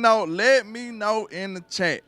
This a West Coast take right here, man. I'm channeling my inner West Coast. Are y'all gangster enough to trade DeRon Bland for the betterment of your team? Because I'm gonna tell you this, which is more gangster, to trade him or to not pay him and let him go to a whole nother team, bro, after he has your depth. Because listen to me, if DeRon Bland goes somewhere else, he's gonna have a Dallas Cowboy record and an NFL record playing for a whole nother team. Bro, that should not. If you have a Dallas Cowboy record, if you own a Dallas Cowboy record, you should be a Dallas Cowboy. What did you talk about? His name DeRon Bland should be theoretically he should be playing for a ring of honor in the next 5 years. But you know what? He did something Deion Sanders never did, bro. What? But you know what? Listen to me. Outside of the Super Bowl, DeRon Bland has had more effect on as a corner than Deion Sanders. All right, time out. We gone after this. The people who see this after we go off, and the people in the chat and the panel. All right, let's say this. If we trade DeRon Bland, I got to tell you the ROI, the return on our investment, right? The ROI would be a quality starter caliber back and a serviceable defensive tackle. Both. We go ahead and get them both out the way. I don't mind that. This is an all-pro corner. It's an all-pro corner. DeRon Bland is only like 24 years old, if I'm not mistaken. Is that attractive to you? Let me know, chat. Let me see how y'all feeling. Are y'all really gangster like that? Because it gonna take a gangster move like that. It might take a gangster move like that to get us over the hump. Do y'all got the stomach for it? Hey. I think I know a team too. Like, hit up the Buffalo Bills. The Bills are having contract issues with they have a contract issue with their running back right now, and Cook just led the league in rushing touchdowns last year. So get Cook and get one of their defensive tackles and call it a day. And look, I'm just saying, at the same time, think about it. In my opinion, I do not see the Cowboys giving DeRon Bland the caliber of contract that he deserves. So if they're not going to do that, he's not going to sign. Therefore, he's going to leave. So you end up with nothing. You end up with less than nothing. Because guess what? You don't have him, and you got to resign. You got to fill that void. So you in debt, West Coast. You not even like in void. You in debt after that. And right? You don't have the pick. And you don't have the pick that you used to get him. So you basically literally just rented him for 4 years. You gave some other Dallas Cowboys, giving people their run in the NFL. They're being used as people's to get money somewhere else. Like, no, teams should be trying out with you. See, that's a test right there. But I mean, this is the thing. Like, if you Cowboys first, that's a test for that. Like, cause that'll be the betterment of the team. It's gonna sting. like we said, when it comes to trades, bro, it gotta sting a little bit, or you ain't really doing that. Like, who the hell gonna trade for goddamn? Yeah, 'cause you can't. You know what I'm saying? Name a random player. Like, who the hell gonna trade for? You can only trade. You can only trade players that team. You can. It gotta hurt a little bit. It gotta make you think a little bit. Like, I don't like it. It's both sides gonna have to feel a little pain to make it worth your while. So you can only trade players that teams want. Exactly. Like, we not trading Mozzie Smith. We not trading, you know what I'm saying? What that boy name? One of the rookie defensive top, Jay from UCLA. Of course, we would want something after that. You know what I'm saying? I'm just saying, like, yeah, he ain't disrespect to that man, totally. But listen, I'm just saying, any real significant trade, it gotta sting a little bit. It gotta sting a little bit. And I think Bland would be the perfect guy. I'm just saying. Especially if you don't plan on paying them.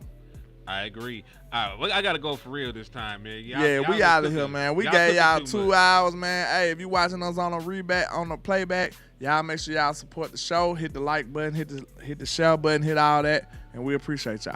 Yes, indeed, guys.